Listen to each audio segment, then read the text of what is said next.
আজকে দেখানোর চেষ্টা করব অরিজিনাল কাকি ক্যাম্বেল হাঁস এবং সম্পূর্ণ রানিং ডিম পাড়া হাঁস এবং আপনারা কেন রানিং ডিম পাড়া হাঁসটা নিয়ে কামার শুরু করবেন। প্রিয় ভিউয়ার্স, আসসালামু আলাইকুম। দেশ ও দেশের বাইরে থেকে যারা দেখছেন সবাইকে ওয়েলকাম করছি বারাকা হাঁসের কামার থেকে। আশা করি সবাই সুস্থ আছেন, ভালো আছেন। প্রিয় ভিউয়ার্স, আপনাদেরকে যে আমরা বলি যে রানিং ডিম পাড়া হাঁসটা নিয়ে কামার শুরু করেন, কেন বলি দেখেন, আপনি নতুন উদ্যোক্তা হন বা পুরান উদ্যোক্তা হন, আপনি যদি ইনভেস্ট করতে চান, ইনভেস্ট করার সাথে সাথে যদি ইনকাম পেতে চান, তাহলে আপনার প্রয়োজন হবে রানিং ডিম পাড়া হাঁস। কেননা আপনি যদি আমাদের কাছ থেকে সম্পূর্ণ রানিং ডিম পাড়া যে হাঁসটা রয়েছে সেই হাঁসটা নিয়ে যদি আপনি কামার শুরু করেন, তাহলে আপনি নেওয়ার 2-3 দিন পর থেকে ইনশাল্লাহ ডিম প্রোডাকশনে আসা শুরু করবে এবং 8-10 দিনের ভিতরে আশা করা যায় একটা ভালো প্রোডাকশনে চলে আসবে এবং সাথে সাথে আপনার ইনকাম চলে আসবে। তাহলে আপনার হাত থেকে কোনো টাকা খরচ করতে হবে না। আপনি জাস্ট, আমরা যদি বলি যে একটা হাঁসের পিছনে খরচ যাবে হলো অলমোস্ট আপনার 3 থেকে 3.5 টাকা, কিন্তু ওই হাঁসটা থেকে আবার আপনার 15 টাকা মতন আসবে।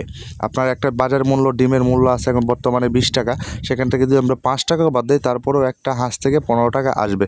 আমরা সেজন্যই কিন্তু বলি যে ভাই, রানিং ডিম পাড়া যে হাঁসটা রয়েছে সেটা নিয়ে আপনি কামার শুরু করেন। যদি সেটা নিয়ে আপনি কামার শুরু করেন তাহলে আপনি সাথে সাথে লাভ্য অংশ যেটা রয়েছে সেটা আপনি পাবেন। আবার যদি আপনি বোর্ডিংয়ের হাঁসটা নিয়ে শুরু করতে চান, বোর্ডিং করা বাচ্চাটা নিয়ে শুরু করতে চান, যদি আপনার না যে ভাই আমি এত ইনভেস্ট নাই বা আমার এত টাকা নাই, যে আমার বাজেট অল্প, তাহলে আমি সাজেস্ট করবো যে বোর্ডিং করা 15 দিন 10 দিন যে বাচ্চাটা রয়েছে সেটা দিয়ে শুরু করতে পারেন। কেননা সেটার দাম অনেক অনেক বেশি। কারণ আপনার একটা রানিং ডিম পাড়া হাঁস যদি 560 টাকা 70 টাকা হয়, সে জায়গায় আপনার একটা 15 দিনের বাচ্চা হলো 75 টাকা, আবার 20 দিনের বাচ্চা 85 টাকা, তাহলে আপনার এত বেশি বাজেটও লাগবে না। আর আপনার যদি বাজেট কম হয় তাহলে আপনি বোর্ডিং করা বাচ্চাটা নিয়ে কামার শুরু করতে পারেন। এবং যারা কিনতে চাচ্ছেন, আমরা কিন্তু সারা বাংলাদেশে পাইকারি দামে হাঁস এবং হাঁসের বাচ্চা সেল করে থাকি। আমাদের কাছে পাবেন হলো একদিন বয়স হতে 7 মাস পর্যন্ত, এবং যেমন 15 দিন বোর্ডিং করা হাঁসের বাচ্চা, 20 দিনে বোর্ডিং করা হাঁসের বাচ্চা, 1 মাসে একটা ভ্যাকসিন করা হাঁসের বাচ্চা, তারপরে ডিমের মুখামুখি হাঁস, রানিং ডিম পাড়া হাঁস। তো আমি নতুন পুরাতন যারাই আছেন না কেন, আমি সবাইকে সাজেস্ট করব যে আপনি রানিং ডিম পাড়া হাঁসটা, অথবা আপনার বাজেট কম থাকলে আপনি বোর্ডিং করা হাঁসের বাচ্চাটা নিয়ে শুরু করবেন।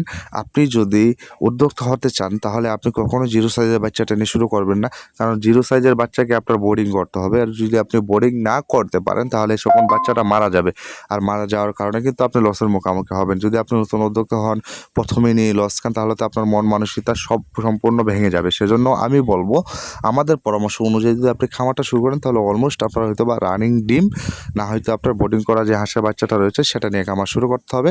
আর সেটা দিয়ে নিয়ে যে শুরু করতে পারেন তাহলে অবশ্যই আপনি লাভবান হতে পারবেন। কারণ কেননা আপনার যদি 7 দিনের বাচ্চাটাও নেন না কেন, আপনার 7 দিন আগ পর্যন্ত মরার একটা হার থাকে, কিন্তু 7 দিন পার হয়ে গেলে মরার কোনো হার থাকে না। কারণ দেখা যাচ্ছে আপনি জিরো সাইজের 1000 বাচ্চা নিলেন, সেখানে আপনি সুন্দরভাবে বোর্ডিং করতে পারলেন না, সেখান থেকে আপনার 200-250 বাচ্চা মারা গেল আপনার ভুলের কারণে। কিন্তু এমনিতে নর্মালি বাচ্চা খুব কমই মারা যাবে, কিন্তু আপনার ভুলের কারণে মারা যাবে।